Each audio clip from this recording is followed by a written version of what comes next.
everyone, welcome back to another video from Tech Basics.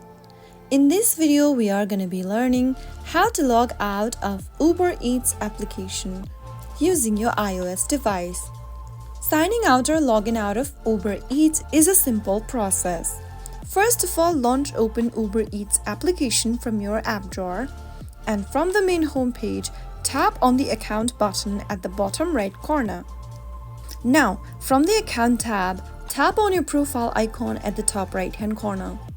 Click on the sign out button appearing at the bottom and click on confirm sign out.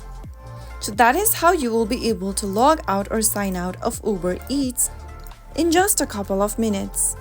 If you found the video to be helpful, go ahead and give us a thumbs up. Don't forget to subscribe to our channel by hitting the subscribe button. Press the notification bell so that you'll never miss another upcoming upload from us. I will see you again in the next episode. Thank you for watching.